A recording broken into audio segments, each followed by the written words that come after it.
ఇటు నాదెల్లాడు ఏమో రైతులు ఉన్నారు, ఇటేమో ఎస్సీ ఎస్టీలు ఉన్నారు. ఇప్పుడు పంటలు అయిపోతే ఎట్లా అంటే ఎట్లా అండి? ఇప్పుడు మేము వెళ్తున్నాం, మేము చెప్పే వస్తున్నాం కదా.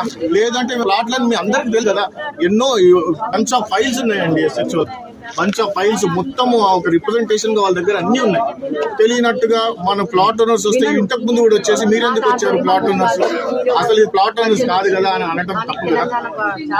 అటు రైతులు ఉన్నారు, రైతులదే కదా, మీరెందుకు వచ్చారు? వాళ్ళు 100 డైల్ చేస్తే వచ్చాం, సరే 100 డైల్ చేస్తే వచ్చారు కరెక్టే. డైల్ చేసిన తర్వాత మీకు ఆల్రెడీ తెలుసు ఇది 82 లేఅవుట్ అయింది, 82-84 లో లేఅవుట్ అయిందని తెలుసు. మన అట్లాంటప్పుడు మళ్ళీ ప్లాట్ ఓనర్స్ వచ్చినప్పుడు ఓకే మీరు మీ జాగాలో ఉండండి, వాళ్ళు వాళ్ళ జాగాలో ఉండండి వచ్చి ఇంత మనల్ని మీరు రాకూడదు, మీరు ఎందుకు వచ్చి అనడం ఇది తప్పు.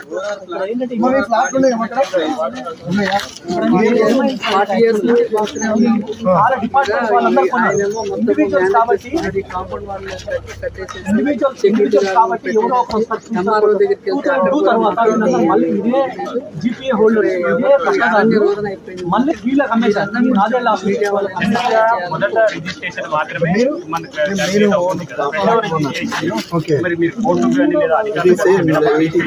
ఫైట్ చేస్తున్నాము. అన్ని జడ్జిమెంట్స్ కూడా వచ్చిన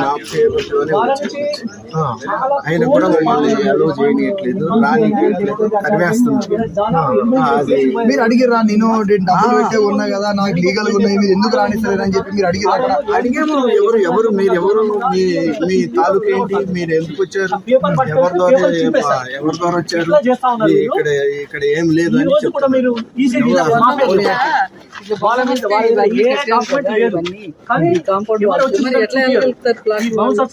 అంటే మీరు కొనేటప్పుడు లేఅవుట్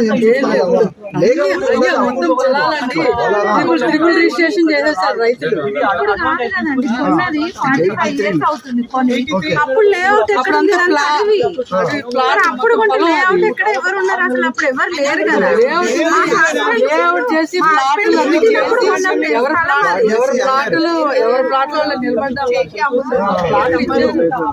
ప్లాట్లు చేసి ఇచ్చారు, అమ్మారు. అప్పుడు మళ్ళీ రైతులు ఏం చేస్తారు, మళ్ళీ జొన్న చేనేసుకుని మళ్ళీ వేరే వాళ్ళకి అమ్ముకొని అట్లా త్రిబుల్ రిజిస్ట్రేషన్స్ అయ్యి మళ్ళీ మేమంతా కోర్టుకి వెళ్ళి కోర్టులో కూడా మేము గెలిచినాం. త్రిబుల్ రిజిస్ట్రేషన్ అంటున్నారు కదా, మరి త్రిబుల్ రిజిస్ట్రేషన్ ఏ విధంగా అయ్యింది అని చెప్పేసి రిజిస్ట్రేషన్ ఆఫీస్ కి వెళ్ళడం కానీ ఆఫీస్ కి వెళ్ళడం మళ్ళీ మన సార్ కలెక్టర్ సార్ కూడా మన ఫోటోలు కూడా ఉన్నాయి. కలెక్టర్ గారు మీకు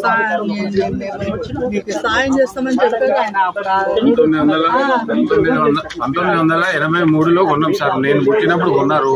ఇంతవరకు కూడా పాపం వీళ్ళు అట్లనే తిరుగుతున్నారు. సీనియర్ సిటిజన్స్ మీరు చూడండి, ఒక్కొక్కరు ఏజ్ ఎంత ఉందనేది.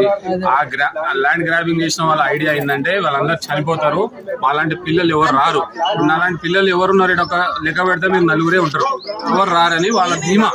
అయితే 1983లో కొన్నది 2002 వరకు మాకు బాగానే ఉండే సార్. మాకు అప్పటిలాగా గ్రామ పంచాయతీ లేఅవుట్ చేసినప్పుడు చిన్న చిన్న బండలు పెట్టి మాకు నీట్గానే ఉండే, 20 ఫీట్ రోడ్ ఉండే, అందరు వస్తున్నారు పోతున్నారు. కానీ అప్పుడులో అడవి ఎవరు రాలేకపోయినారు. ఇప్పుడు అవుటర్ రింగ్ రోడ్ వచ్చింది కాబట్టి ఈ మాఫియా అంతా ఇక్కడ దిగింది, ల్యాండ్ మాఫియా అంతా ఇక్కడ దిగి మమ్మల్ని రానియకుండా ఇక్కడ సెక్యూరిటీని పెట్టేసి మమ్మల్ని అక్కడ రానిస్తలేరు. వీళ్ళు వస్తే భయపడుతున్నారు. పబ్లిక్ ఓనర్ ఎవరైతే ప్లాట్ ఓనర్స్ వస్తున్నారో వాళ్ళని భయపెడుతున్నారు సార్.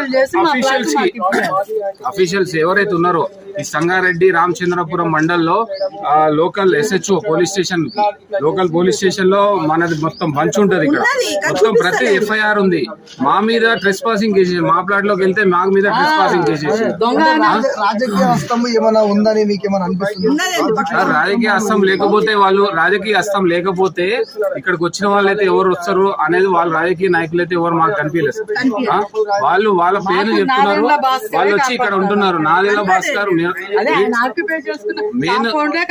నేను ఆక్యుపై చేసిన Nadella Vijaya Bhaskar Chowdary, Madanapalle institute of technology and sciences మదనపల్లిలో ఉంటాడు. ఆయన మిడ్స్ కాలేజ్ చైర్మన్. ఆయన 2002లో తీసుకొని 2003-4 వరకు, మీరు 2002లో ఉన్నది 2004 వరకు రిజిస్ట్రేషన్ చేసుకోండి డాక్యుమెంట్. ఆల్రెడీ ప్లాట్ లైన్ అది మీకు ఎకరాల లెక్క డాక్యుమెంట్ ఎట్లా మీకు రిజిస్ట్రేషన్ అవుతుంది? సరే, ఒక్క ప్లాట్ 2 ప్లాట్లు తప్పు రిజిస్ట్రేషన్ అవుతాయి. 1321 ప్లాట్లు ఎట్లా రిజిస్ట్రేషన్ అవుతాయి? ప్రతి ఒక్క రెవెన్యూ డిపార్ట్మెంట్ కి, ఎంఆర్ఓ గారికి వందల రిక్వెస్ట్ ఇచ్చినాం సార్. తర్వాత కలెక్టర్ గారు ఏం యాక్షన్ తీసుకోవట్లేదు. ఎందుకు గురించి యాక్షన్ తీసుకోవట్లేదు? ఏమో అది మీకే తెలియాలి, ఇక మాకంటే ఎక్కువ మీకే తెలుస్తుంది. ఎందుకు తీసుకుంటారు? మాకంటే మీరు బాధ్యులు కదా అన్న, మీరు ఇచ్చినందుకు ఏందని మీరు చెప్తే మాకు తెలుస్తుంది కదా. అసలు వాళ్ళు చూపియాలి కదా మాకు పేపర్స్. మేనేజ్ చేస్తున్నారు. ఎంఆర్ఓ వాళ్ళు పేపర్స్ ఇచ్చాలి కదా అక్కడ. మీ ద్వారా ఓకే, మా కంప్లైంట్ ఎందుకు తీసుకుంటలేరు మీరు యాక్షన్? మరి ఇదే మాట మన ఎక్కడైతే మీరు కంప్లైంట్ ఇచ్చారో సార్ వాళ్ళని అడిగి మీరు ల్యాండ్ లకు పోయే ప్రయత్నం చేశారు? చేసినాం చేస్తేనా వాళ్ళు కూడా పేపర్స్ ఉన్నాయి అంటున్నారు కదా అంటారు. చూపిమంటే చూపిస్తలేదు. మా పేపర్స్ చూపించినాం, మా పేపర్స్ ఉన్నాయి ఆడ మొత్తం మంచిగా ఉన్నారు. ఓకే, మీరు చెప్పండి మామ. చెప్పండి. కాదు, ఇన్ని రోజుల నుంచి కొట్లాడుతున్నాం కదా, మాకు రావాలా? అతను ఎవరో ముంగడికి రమ్మనండి, ఒకసారి మాట్లాడమనండి. ఎందుకు మా మీద దౌర్జన్యం చేస్తున్నాడు? మున్సిపల్ ఆఫీస్ లో ఎంఆర్ఓలో అక్కడ సనత్ అక్కడ వెళ్ళినాం, ఎక్కడికి వెళ్ళినా ఏమీ రెస్పాన్స్ లేదు. కొంచెం మా పేపర్స్ మాకు ఇవ్వాలా, చూపించాలా? మేమేమి ఉట్టి ఏదో కొట్లాడతలేం కదా, మా సాక్ష్యం ఉంది కదా, మా పట్టాలు ఉన్నాయి, అన్ని ఉన్నాయి. మాతోటి మేము కొట్లాడుతున్నాం, వాళ్ళని కూడా రమ్మనండి సరే, ఒకసారి. ఇక్కడ చూస్తా ఉన్నాము దగ్గర వాళ్ళ ఏజ్ కూడా 70 సంవత్సరాలు 80 సంవత్సరాలు అయింది. అయినా కూడా వాళ్ళు వాళ్ళ ఫ్లాట్ల గురించి వాళ్ళు కొట్లాడుతున్నారు. తక్షణమే ప్రభుత్వం దిగొచ్చి మాకు న్యాయం చేయాలని